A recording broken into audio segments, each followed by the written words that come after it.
जिंदगी से मिले जब आज हम, पैर छूते ही उसने मेरी पेशानी चूम ली। अपनी दुआओं वाला हाथ मेरे सर पे फेरा और कहा, जीते रहो, आगे बढ़ो, आके रहा करो, अच्छा लगता है। एक ऐसी ही जिंदगी से मैं आज आप सभी को मिलवाने वाली हूँ। इनसे मिलने की भी एक बड़ी दिलचस्प कहानी रही है। बात 2002 की है और उन दिनों मैं एनसीईआरटी में एक प्रोजेक्ट कर रही थी। बदरपुर बॉर्डर से हौस खास 511 नंबर बस में, डीटीसी की बस में मैं उन्हें रोज मिलती, कभी देखती कभी वो नहीं भी आती। फिर एक दिन हमारी बात हुई और वो बात जैसे शुरू हुई, वो आज इतने सालों बाद हम लोग आज भी एक दूसरे से कनेक्टेड हैं। मैं बिना किसी और लेट करे मैं आप सभी को मिलवाना चाहती हूँ मिसेस युक्ति बनर्जी से, जो आज एक बहुत जानी मानी हिंदी लेखिका हैं। उनकी काफी पुस्तकें हिंदी व्याकरण की छपी हुई हैं और वो आजकल बहुत अच्छा हिंदी के लिए काम कर रही हैं। Please welcome Mrs Banerjee. नमस्कार मैम, कैसे हैं आप? नमस्कार। बहुत दिनों के बाद मिलना हुआ। हाँ, वो तो जूम से हम लोग मिल लिए। मैम अपने बारे में तो बताइए, शुरू से हम लोग हम सब, मैं तो आपको काफी समय से जानती हूँ, बट मैं चाहती हूँ जितने हमारे और जितनी मेरी ब्लॉगर फ्रेंड्स हैं और जो कम्युनिटी है वो सभी आपको जाने। तो शुरू से शुरू करिए, कहाँ से शुरू करूं? जहां से मन अम, करे। अम, मैं लखनऊ से शुरू करती हूँ। हम्म। लखनऊ से दिल्ली आई। मेरी फैमिली पूरा परिवार दिल्ली में आकर बस गया। लखनऊ हम्म। के रहने वाले हैं हम। और जब दिल्ली में आए, स्कूल्स में जब दाखिला मिला, तो ज्यादातर लोग पंजाबी बोलते थे, क्योंकि उस समय सब बाहर से आए हुए लोग थे। और गवर्नमेंट स्कूल्स में सब बच्चे थे, सब पंजाबी बोलते थे। हमें कुछ नहीं समझ में आता था। हम वही आपकी जबान, आप बैठिए, आप खड़े होइए, हम्म। आप सुनिए। ऐसे माहौल से एकदम बदले हुए माहौल में आ जाना हमारे लिए बहुत मुश्किल था। हम्म। परंतु हमने उसके समझौता किया, समझा, परखा, और हम भी उसी रास्ते में चलने लगे। हाँ, हमारी भाषा बहुत ज़्यादा परिवर्तित नहीं हुई। हम्म। तो वो तो हमारी ज़िंदगी थी। हम्म। और मैं हमेशा चाहती थी कि मैं कुछ ना कुछ करती रहूं, हमेशा से। तो गवर्नमेंट स्कूल से हायर सेकेंडरी करने के बाद फिर आईटी कॉलेज में हम्म। बीए में एडमिशन लिया। और वहाँ एडमिशन लेके फिर हम संस्कृत भी पढ़ी, फिलॉसफी भी पढ़ी, इकोनॉमिक्स भी पढ़ी। पर अल्टीमेटली मुझे इकोनॉमिक्स का मुझे लगा कि मैं उसके लिए नहीं बनी हूँ, हम्म। तो मैं भाषा में आ गई। तो आपने हिंदी पढ़ा मेरा ग्रेजुएशन में? हाँ, हिंदी में बीए मैंने इलेक्टिव हिंदी लेके किया था। इसका हम्म। मतलब है कि नॉर्मल 2 पेपर्स होते हैं, मेरे पास 3 पेपर्स थे हम्म। हिंदी के। और मेरे पिताजी, जो अब नहीं है इस दुनिया में, अ, वो एक राइटर थे, अच्छा। कवि थे, राइटर थे, बहुत कुछ रेडियो प्लेस वगैरह लिखते थे। हम्म। उनसे हमें बहुत इंस्पायर होते थे। उनकी जितनी भी कहानियां आती थी या कोई, हम सुनते थे। और हमें शायद उसी से एनरिचमेंट होता था हमारे भाषा का। और हमारी माँ, बउआ हम उनको बोलते थे। लखनऊ में सब उनको बउआ ही बोलते, और जग बउआ थी वो। ओके। तो वो हमें किसी बात के लिए कभी टोकती नहीं थी। और जब भी हमसे कोई गलती होती या कोई अच्छा काम करे, एक ना एक मुहावरा छोड़ देती थी। तो वो मुहावरों का एनरिचमेंट हुआ हमारा। हम्म। तो और हमारे नाना जी की फैमिली हमारे घर के पास ही थी। इनफैक्ट हम नाना जी के पास, क्योंकि लखनऊ का जो अनुभव था वह बहुत कटु रहा। हम्म। हमारे फादर का पूरा बिजनेस खत्म हो गया और हम वो नौकरी लेके दिल्ली आ गए थे। हम्म। तो अब नाना जी के पास रह के, नाना जी एक म्यूजिकल फैमिली थी नाना जी की। तो और किसी को शौक हो या ना हो, पर हम लोग, मैं जरूर उनके पास जाकर बैठ जाती थी और उनसे एक आध गाना सीखती रहती थी। तो ऐसे करते-करते हम लोग कॉलेज पहुँचे और कॉलेज में भी हमने अपना म्यूज़िक का वो नहीं छोड़ा। हुँ, हिंदी भी ली और म्यूज़िक भी लिया। तो एक तरह से मैं सोने पे सुहागा, क्योंकि हिंदी में इतने शब्द हैं, इतने एक्सप्रेशंस हैं, इतने ज़्यादा हमें सारे शास्त्रीय संगीत उसी में हैं। हुँ। तो बहुत अच्छा लगा। बचपन की कोई शैतानी, कोई ख़ास याद जो आप हम सबको बताना चाहें? अरे! बचपन में शैतानियाँ ही शैतानियाँ थी। सबसे पहली शैतानी ये है, यहाँ पे एक कट है। ओके। वो उम, माँ मदर जा रही थी, माँ हमारी बुआ हमारी जा रही थी अपने मतलब हमारे पिताजी के साथ सिनेमा देखने। हुँ, मुझे उठाया उन्होंने, मैं भी चलूँगी। नहीं, नहीं, नहीं मैं फिर जब नहीं मानी तो उन्होंने कहा, "चल तू भी चल।" हुँ, उन्होंने जल्दी से तौलिया लिया, मेरा मुँह पोंछा हुँ, और शायद मैं सोकर थोड़ा उठी थी और उस समय ज़िद कर रही थी। हुँ, तो वो जितनी देर में कुछ और लेने गए, धड़ाम से मैं नीचे गिरी और यहाँ पर इतना खून बहा, उनकी फ़िल्म तो खत्म ही हो गई और मेरे यहाँ पे स्टिचेज़ आ गए। और बहुत तरह की हम लोग कभी नदी पर यमुना नदी किनारे वहाँ पे टीले थे। हमने बचपन में अपने बचपन में देखे हैं रेत के टीले थे। ओके। तो हम सब कज़िन्स दिल्ली आ गए थे, तो सारी कज़िन्स बड़ा परिवार था हमारे नाना जी का, तो हमारे उम्र की बहुत सारे कज़िन्स थी हमारी, जो आज भी हमारे साथ जुड़ी हुई हैं। हाँ, कुछ को तो तो मैं हाँ, हुँ, तो हम वहाँ पर जाते थे, तो एक बार हम लोग गए और पता नहीं चला, एक दलदल में पैर पड़ गया हुँ, और दलदल में मैं तो नीचे, नीचे, नीचे तो मेरी कज़िन कहने लगी कि तुम लेट जाओ, लेट जाओ, लेट जाओ, मैं तुम्हें खींच लूँगी। हुँ, एंड मैं सचमुच में लेट गई, लेटने का प्रयत्न किया और हाथ पीछे किए जैसे ही, तो उसने मेरा हाथ पकड़ के मुझको खींच लिया। तो ऐसे बहुत सारे हादसे, शैतानियाँ, सब कुछ। हुँ, मैं बहुत चंचल थी स्वभाव से। हुँ। इधर से उधर, उधर से उधर 1 मिनट भी नहीं बैठती थी, जो बहुत अभी अच्छा। भी हूँ। यही एक चीज़ मुझे आपके बारे में बहुत अच्छी लगती है। मैंने आपको जब से देखा है जैसे 2002 से तो मुझे जब हम आप पहली बार हम लोग मिले, तो मुझे जो चीज़ सबसे ज़्यादा अच्छी लगी वो कितनी बार मैंने मदरपुर से आते वक़्त आपको हौस खास एनसीईआरटी की तरफ जाते हुए देखा जब मैं बस में थी और आप सड़क पे पैदल चलती जाती थी। और इतनी तेज़ स्पीड से मतलब कोई नॉर्मली ऐसे आराम से वॉक करते-करते भी जा सकता है, लेकिन इतना दन-दनाती हुई आप जाती थी। और जितनी बार मैं आपसे बात करती हूँ, मुझे हमेशा ऐसा लगता है कि आपके पास एक नया प्रोजेक्ट रहता है। कुछ नया कुछ कर रही होती है, नहीं तो सोचती हैं कि अब नया क्या करूँ और क्या कर सकते हैं। सो हिंदी की तरफ आपका रुझान कैसे हुआ? आपने इलेक्टिव हिंदी लिया, इसके बाद कैसे हाँ, आपने अभी तो आजकल आप बहुत सारा टीचर ट्रेनिंग प्रोग्राम भी करती हैं, बच्चों के वर्कशॉप्स भी करती हैं। मैं जब आपसे बात करती हूँ, कभी आप मुझे फ्री नहीं मिलती हैं, हमेशा किसी क्लास के बीच में। सो ये सब कैसे किया आपने? हिंदी वैसे मैं मेरे ख़्याल से हमारा वातावरण का प्रभाव है कि हिंदी से जुड़ाव तो हमेशा से था। हुँ, पर करियर की खातिर हमें लगा कि शायद इकोनॉमिक्स लेने से ज़्यादा अच्छा होगा। हुँ, तो इकोनॉमिक्स तो ले ली थी पर हिंदी छूट नहीं सकी मुझसे और मैं दोबारा से फिर हिंदी में एमए किया मैंने और फिर हिंदी संस्थान से फ़िलोलॉजी का जो है भाषा विज्ञान का, हुँ, वो कोर्स किया।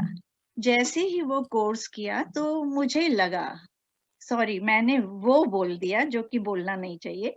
जैसे ही वह कोर्स किया तो मुझे लगा कि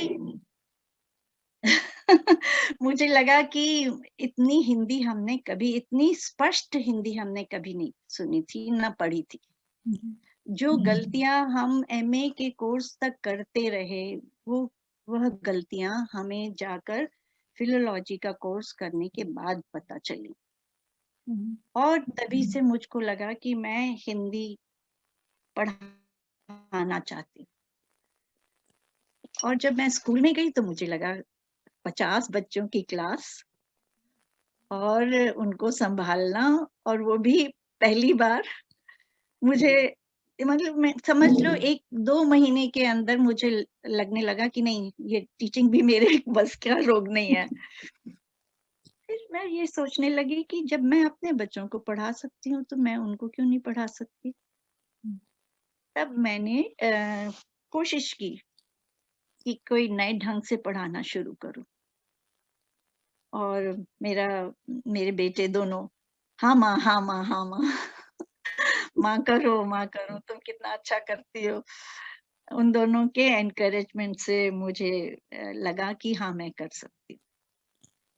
फिर किसी मैंने और का। एनसीईआरटी में अपना प्रोजेक्ट दिया। उन्होंने एक कॉम्पिटिशन निकाला था। हम्म, बस। आप कुछ कह रही थी?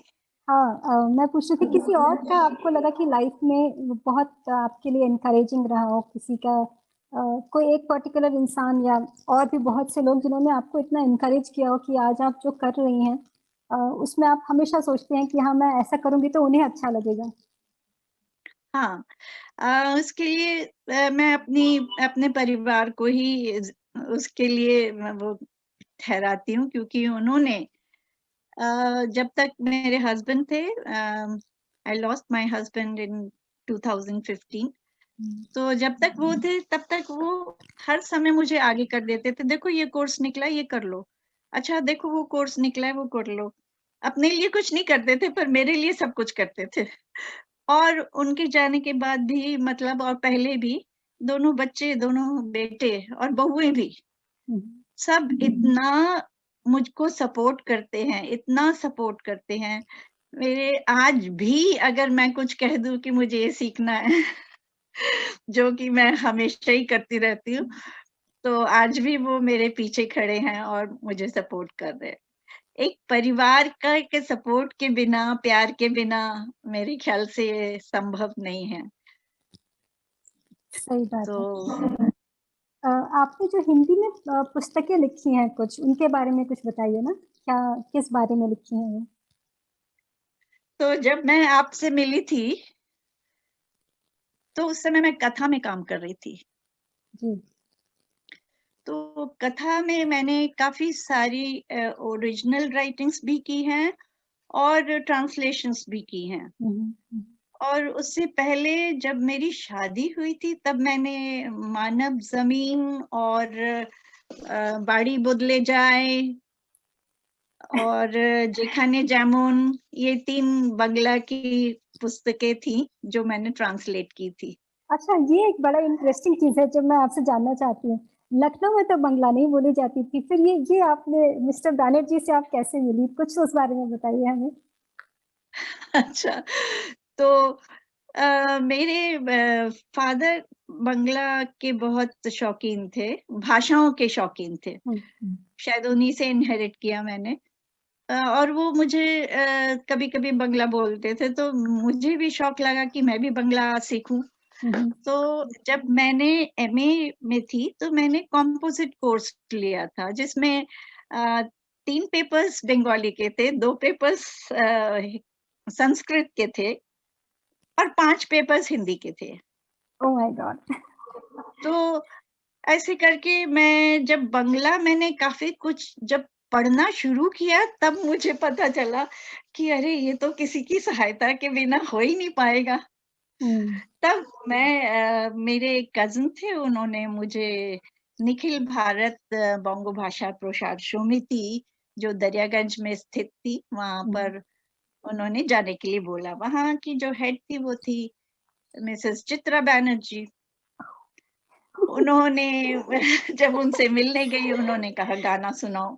हम्म, तो मैंने कहा अच्छा मैं गाना सुनाती हूँ। तो मैंने गाना सुनाया, बंगला का एक गाना जो मैंने कश्मीर में किसी बंगाली क्लब में सीखा था।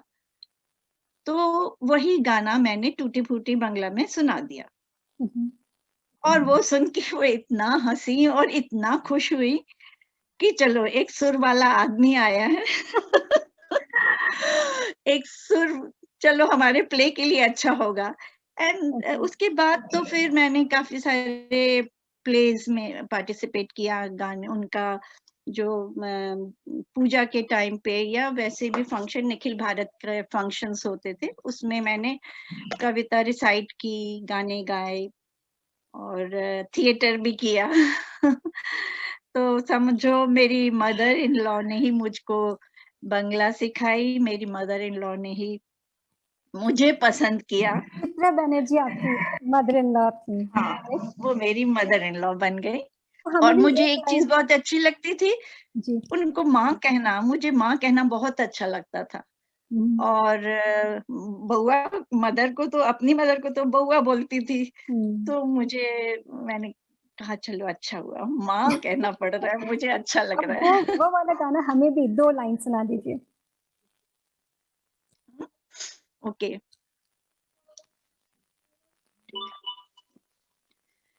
মন মোর মেঘের সঙ্গী উড়ে চলে দিক দিগন্তের পানে নিঃসীম শূন্যে শ্রাবণ বর্ষণ সঙ্গীতে রিমিঝিম রিমিঝিম রিমিঝিম this is ओह वाह! enough. This is to do with बारिश हो रही है और बारिश का म्यूज़िक के बारे में कुछ हाँ, बात है ना? हुँ, ओह वेरी मेघेर সঙ্গে। Very nice. तो कथा के बाद आप ये टीचर ट्रेनिंग में कैसे पहुँची? मतलब बहुत सारी वर्कशॉप्स आप कर चुकी हैं, कर रही हैं अभी भी, तो ये कैसे हुआ? तो कथा के बाद वो ट्रांसलेशन करने के बाद मेरा काफ़ी मतलब लोग पहचानने लगे थे थोड़े-थोड़े मुझे हुँ, और अम, जब मैं कथा से निकली थी तो मुझे लगा कि मेरे लिए बहुत बड़ा विस्तृत क्षेत्र है जहाँ मैं काम कर सकती हूँ। हुँ, और टीचिंग जब मैं पहले तो मैंने डेली प्रेस जॉइन किया था, जहाँ पर काफ़ी लंबा समय था और बच्चे छोटे थे तो मैंने ज़्यादा दिन काम नहीं किया, परंतु मुझे काफ़ी अनुभव हुआ वहाँ लिखने का और काम करने का। हुँ, परंतु जब बच्चों की खातिर ही मैंने उस समय छोड़ दिया डेली प्रेस और मैं टीचिंग में आ गई, हुँ, क्योंकि मैंने बीएड किया हुआ था। तो बीएड करने के बाद यहाँ पर जब आई तो मुझे लगा कि अरे! इतने सारे बच्चों को कैसे मैं सँभालूँगी? फिर मैंने नई टेक्निक्स शुरू करी और एनसीईआरटी में मैंने जब दिया तो मुझे जैसे ही प्राइज़ मिला उसका उन्होंने बहुत थोड़ा-सा वो था पर रिकॉग्निशन बहुत हुँ, मिला। हुँ, उसके बाद किसी ने मुझसे क्वेश्चन नहीं किया कि आपने ऐसा क्यों कहा या वैसे क्यों कहा हुँ, और मैं उसी दिशा में बढ़ती गई फिर। ये मुझे हुँ, एक पैशन की तरह ये बन गया मेरा और मुझे लगा कि अब मैं इन बच्चों के लिए ये कर सकती हूँ। मैं हर हर स्पेसिफिक बच्चे के लिए मुझे लगा मैं कुछ कर सकती हुँ। और अभी भी जब भी खाली होती हूँ, कुछ ना कुछ उसी दिशा में सोचती रहती हूँ। मैं मान ही नहीं सकती इतना खाली होती है। तो थोड़ा ये बताइए कि अभी जो ऑनलाइन क्लासेस का एक्सपीरियंस, इससे पहले तो आप बच्चे ट्यूशन्स के लिए आते थे आपके पास। ये इस ऑनलाइन क्लासेस के लिए आपने खुद को कैसे तैयार किया? क्योंकि मैं बहुत से टीचर्स से बात करती हूँ। उनको इतना प्रॉब्लम हुआ इनिशियली क्योंकि क्लासेस सडनली ऑनलाइन हो गए हैं। हर कोई इतना टेक सेवी नहीं था इनिशियली, जितना आज है। और आप तो आजकल ज़ूम पे भी क्लासेस लेती हैं, आपके सारे और टाइमिंग्स पे भी क्लासेस होती हैं। आप कैसे आपने मैनेज किया ये सब? अ, थोड़ा-थोड़ा करके सीखते जाओ तो उम्र जो है बड़ी उम्र कोई बाधा नहीं होती। थोड़ा-थोड़ा, थोड़ा-थोड़ा करके अगर आगे बढ़ते जाओ तो आसान होता है रास्ता। पर अगर उसको पहाड़ बन के समान देखो, तो लगेगा कि हम कुछ नहीं कर सकते। हुँ, हुँ। जैसे तुम हो, तुमने भी मुझको बहुत कुछ सिखाया है। तो हुआ ऐसा कि मैं जहाँ पर पढ़ाने जाती थी, ग्रुप क्लासेस थी, जी। उन लोगों ने जैसे ही ये हुआ, बंद हुआ, तो मैं घर पे मैं सोच रही थी, क्योंकि मैं 8 सवेरे 8 बजे से रात को 8 बजे लौटने वाली, सवेरे 8 बजे निकल के रात को 8 बजे काम करके लौटने वाली, जिसमें अपना म्यूज़िक भी था और मेरी टीचिंग भी थी। हुँ। तो कैसे मैं घर पे रह पाऊँगी? ये क्वेश्चन मेरी बहू भी मुझसे कर रही थी, "माँ कैसे बैठोगी तुम?" और मैं सोच ही रही थी। पर मुझे धीरे-धीरे जो उन्हीं बच्चों ने मुझसे कहा रिक्वेस्ट की कि मैम प्लीज़ आप ज़ूम पे आ जाओ, ज़ूम की क्लासेस ले लो। हुँ, तो मैंने कहा मुझे कुछ नहीं पता, पर मेरे ख़्याल से घर पे मेरे बेटे ने मुझे मदद की। हुँ, एक बार ज़ूम डाउनलोड तो मैंने खुद ही कर लिया था, पर बाकी उसने जो कुछ भी उसको हेल्प करनी थी, वो हर समय अभी भी करता है, हर समय करता रहता है। तो जैसे ही मुझे पता लगा तो मैंने रितु नाम की एक लेडी हैं, जो कुमोन चलाती हैं हुँ, और उन्होंने भी बहुत मदद की मुझे। हुँ, वे बहुत मैं उनके बच्चों को पढ़ाती थी एसबीएस में, step hmm, by step school में। जी। उन्होंने मुझे पता नहीं कहाँ से मेरा फ़ोन नंबर लेके मुझे कॉन्टैक्ट किया कि मैम प्लीज़ आप क्लासेस ले लो यहाँ पर। तो हुँ, मैंने कहा देखो इतनी दूर तो मैं आ नहीं सकती। पहले तो मैं जाती थी और पर कुमोन का जब शुरू हुआ ये जब लॉकडाउन शुरू हुआ तो उन्होंने मुझे थोड़ा-थोड़ा करके मैम आप ये कर लो, मैम आप ऐसा कर लो, हुँ, मैम आप वैसा कर लो और फिर मैं थोड़ा बहुत मैं भी एक्सप्लोर करने लगी हुँ। और आ गया मुझे। अच्छा, एक चीज़ मैं आपसे हमेशा मतलब मैं पूछती भी हूँ और आज भी पूछना चाहती हूँ कि हिंदी भाषा हालाँकि हम सभी की मातृभाषा है, राष्ट्रीय भाषा है और ऐसे देखा जाए तो आजकल जो बच्चे हैं सिर्फ़ हिंदी एक भाषा की ही तरह पढ़ते हैं। उसको ना तो वो स्टोरीज़ हिंदी में पढ़ते हैं, ना वो कार्टून्स हिंदी में देखते हैं। अमूमन बच्चे जो शहरों में रहते हैं। जैसे मैंने आपको बताया कि हिंदी भी बच्चों को इंग्लिश में पढ़ाई जाती है स्कूल में। तो ऐसे में आप हम टीचर्स के लिए कुछ अगर आप बताना चाहें या पेरेंट्स को कुछ समझाना चाहें या बच्चों के लिए अगर आपको लगता है कि हमको क्या अप्रोच लेना चाहिए ऐसे में हिंदी के लिए?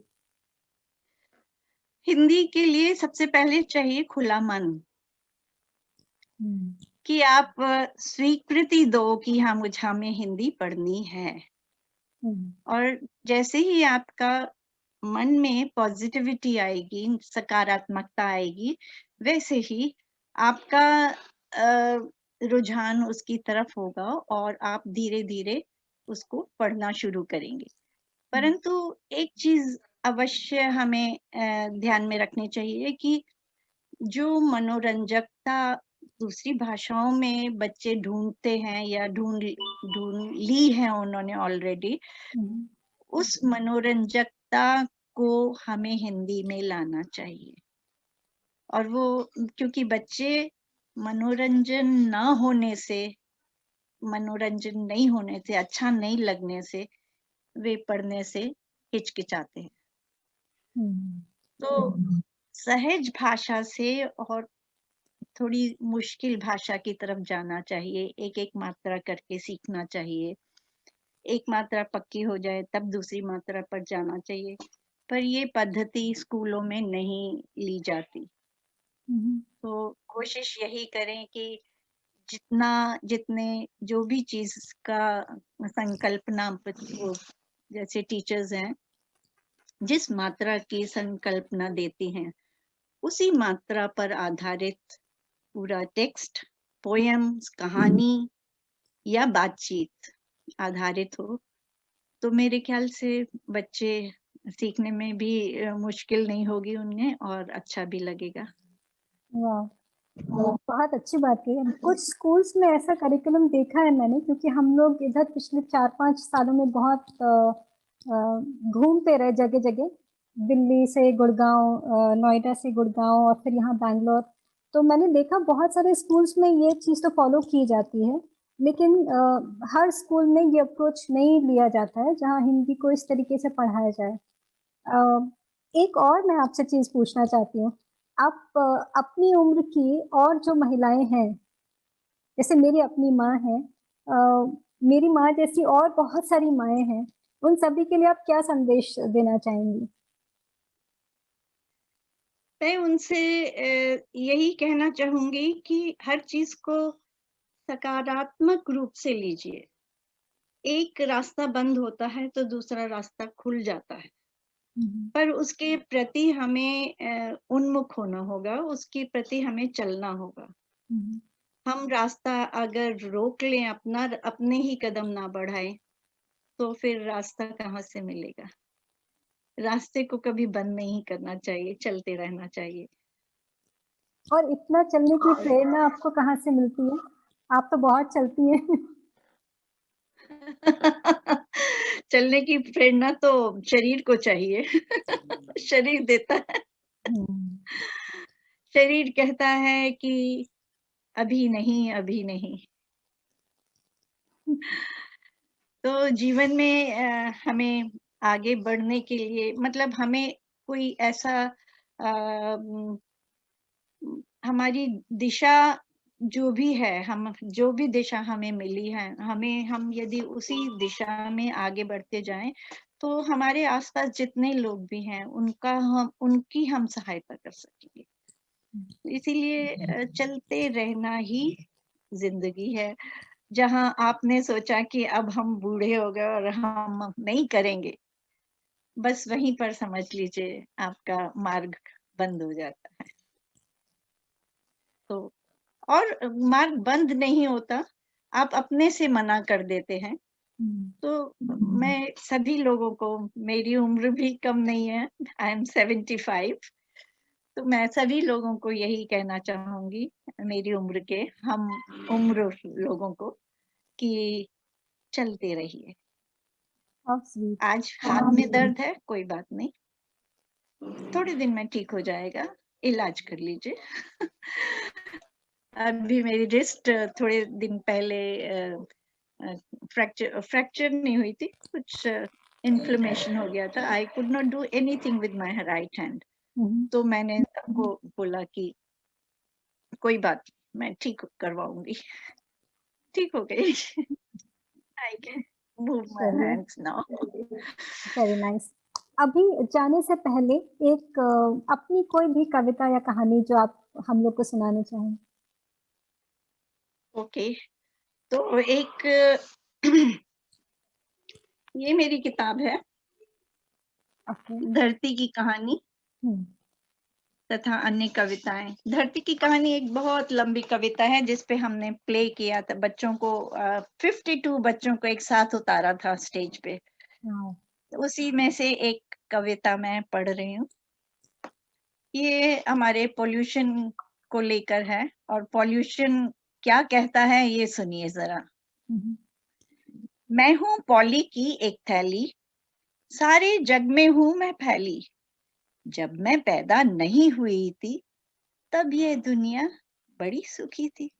मैंने आकर मौका पाकर बंद करी है कितनी नाली, मैं हूँ पॉली की एक थैली। सूरज जहां पहुंच ना पाए वहां भी मेरी पलटन जाए। दक्षिण ध्रुव में मेरे दूत हैं, पर्वत पर भी मेरे पूत हैं। ऊंचे पर्वत हो गए मैले, देखो कितने थैली थैले। पॉली के मैले ही मैले, सांस बंद करती मैं आती। स्वच्छ प्रकृति दूषित बनाती, दानव बन बढ़ती ही जाती। वातावरण में विष फैलाती, दुनिया मेरी देखी भाली, अब मैं नहीं संभलने वाली। मैं हूँ पॉली की एक थैली, सारे जग में हूँ मैं फैली। Oh! This is so good. So अपने नए कुछ प्रोजेक्ट के बारे में बताइए, आप कुछ नया शुरू करने वाली हैं? हाँ, मैं चाहती हूँ कि एनसीईआरटी से जो मुझे अवार्ड्स मिले हैं, उनका सचमुच में यदि मैं प्रयोग करूँ, तो शायद सभी बच्चों सारे बहुत अधिक लोगों को उसका फ़ायदा हो सकेगा। और छोटे-छोटे यूनिट्स में मैं यूट्यूब में डालना चाहती हूँ। उसमें जैसे मान लीजिए आप कहना चाहते हैं क्या? तो अब अगर हम लिख देंगे क और या और आ की मात्रा, हुँ, तो ये तो कया हो गया। अब उस कॉन्सेप्ट को कैसे समझाएँगे? तो उसका बिल्कुल आधार हमें जो हमारा आधार टूटा हुआ है, हम नॉर्मली सभी स्कूलों में क, ख, ग, घ से आ, इ, ई सब सिखा दिया, क, ख, ग से लिखना सिखा दिया, पर उसके बीच की जो कड़ी है कि क में हलंत होना चाहिए, फिर उसके बाद उस दूसरी मात्रा उसके साथ जुड़ सकती है, वो कॉन्टेक्ट टूटा हुआ है। तो हुँ, अब आप एक वो करके देखिए ज़रा, आप बोलिए शबद और शब्द, हुँ, तो जहाँ पर आपने एक साँस में हम पूरा शब्द नहीं बोल सकते, शब्द, शब्द, हुँ, हाँ? हुँ, तो जहाँ पर हम साँस लेने के लिए उसको काटते हैं, तो literally I cut like this, शब्द कट गया, तो ब हुँ, आधा हो गया क्योंकि अ निकल के भाग गया। द शब्द, द। हुँ, सो इस तरह की छोटी-छोटी संकल्पनाएँ हैं जिसमें स्पेलिंग के लिए र की स्पेलिंग अ पंचम अक्षर की क्या क्या होता है, संज्ञा क्या होती है और सर्वनाम क्या होता है। सारे एक्शंस में, फिंगर्स में आपकी मात्राएँ और मुझे याद है आपने आपके शुभी को एक बार वो सिखाया था ओ कुछ ऐसा फिंगर से साइन हाँ, करके, व्हाट वाज़ तो दैट? प्रोनंसिएशन कैसे करना चाहिए जिससे आप मात्राओं को अच्छी तरह समझ सकें। हुँ, तो अगर मैं अपना मुँह खोल के कहती हूँ लाइक दिस, हुँ, तो आपको क्या पता चलेगा कि मैं क्या बोल रही हूँ? हुँ, पर अगर बच्चों को एनफोर्समेंट इसके का दिया जाए, तो हुँ। उनको पता चलेगा कि आप बिना बोले भी समझा सकते हैं कि आप क्या बोल रहे हैं। चलिए, तो हम लोग सभी आपके यूट्यूब वीडियोज़ का बहुत बेसब्री से इंतज़ार कर रहे हैं। मैं तो बहुत दिनों से सोच रही हूँ कि अब कुछ नया आने ही वाला है। सो होपफुली नए साल में हम आपके बहुत सारे नए वीडियोज़ देखेंगे और आपको होपफुली बहुत, बहुत सारी शुभकामनाएँ। ऐसे ही आप मुझे और मेरे जैसे बहुत से लोगों को एक प्रेरणा की स्रोत हैं आप मेरे लिए, बचपन से आज तक। क्योंकि मैंने तो जब आपको देखा ना तब मैं अपने आप को बच्चा ही समझती थी कि मैं बहुत छोटी थी तब। और मैं यही सोच रही थी कि मैं और आप उम्र का इतना फासला कुछ मायने नहीं रखता। सही बात है। ये प्यार, प्यार है। और आप तो कभी बड़ी हुई ही नहीं, आप तो मुझे हमेशा अपनी जैसी ही लगती हैं। सो चलिए आपसे मिलके बहुत अच्छा लगा मिसेज़ बनर्जी। आप प्लीज़ अपना ध्यान रखिएगा, सर्दियाँ आ गई हैं, दिल्ली तो बहुत ठंडा है। सो प्लीज़ अपना ध्यान रखिएगा और हम लोग फिर आपके नए वीडियोज़ के साथ मिलते हैं दोबारा। Thank you so much. धन्यवाद, जी, धन्यवाद। नमस्ते। नमस्ते।